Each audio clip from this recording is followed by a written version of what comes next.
Ne soyez pas trop gentil avec votre personnage principal, votre héros. Lorsqu'on m'envoie des histoires, lorsque des personnes m'envoient leurs histoires pour que je les aide à structurer cette histoire, c'est un défaut qui finalement, je trouve assez souvent. Donc j'ai décidé que j'allais vous en parler. C'est important pour savoir écrire un personnage. Donc ne soyez pas trop gentil avec votre personnage principal. Ne soyez pas trop gentil avec votre personnage secondaire non plus. C'est un global. C'est une évidence évidente. Parce qu'un personnage qui n'a pas de défaut, en fait, c'est un personnage creux. Un personnage qui n'a pas de relief. On pourrait presque parler d'un personnage cliché, si vous voyez ce que je veux dire. Parce que dans la vraie vie, un humain a toujours des défauts, des névroses, des peurs, des trucs qui font que c'est un vrai personnage. Regardez autour de vous. Il n'y a pas une personne qui n'a pas de défauts.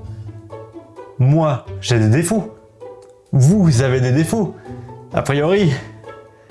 Donc, dans l'écriture, quand vous racontez une histoire, vous avez besoin pour créer un personnage plein des défauts sur votre personnage. De créer des défauts sur votre personnage. Je vais même aller un petit peu plus loin, parce que là je vous parle, c'est ma vérité quoi. C'est une réflexion, c'est ma réflexion. C'est que je crois que lorsqu'on aime une personne, on parle de vraiment aimer, hein. En fait, on l'aime pour ses défauts. Évidemment, on l'aime pour ses qualités, mais si on n'aime pas ses défauts, en fait, c'est pas de l'amour.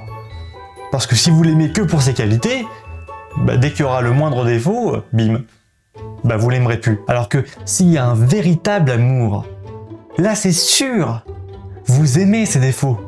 Parce que l'amour est si grand qu'il passe par-dessus, au-delà des défauts. Si l'amour passe par-dessus des défauts, c'est qu'il y en a des défauts. Quand je dis aimer, c'est peut-être un peu trop fort. Mais en tous les cas, ces défauts vous feront vibrer. Ils vous touchent. Donc dans vos histoires, trouvez des défauts, des peurs, des névroses qui vous touchent, qui font que ce personnage va vous faire vibrer. Vous avez travaillé longtemps sur ce personnage.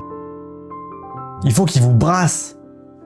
Et en fait, ça sera les défauts. Non seulement ça fera un personnage meilleur pour les spectateurs, mais ce sera encore plus passionnant dans le travail de l'écriture.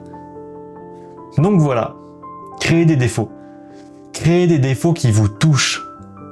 Et vous allez voir que votre personnage, il va faire... Il va pas exploser, hein. Il va prendre du volume.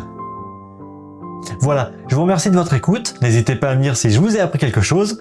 On se retrouve prochainement. En attendant, je vous invite à cliquer juste ici pour voir toutes mes autres vidéos. Tu vas voir, on apprend plein de choses et on va bien s'amuser.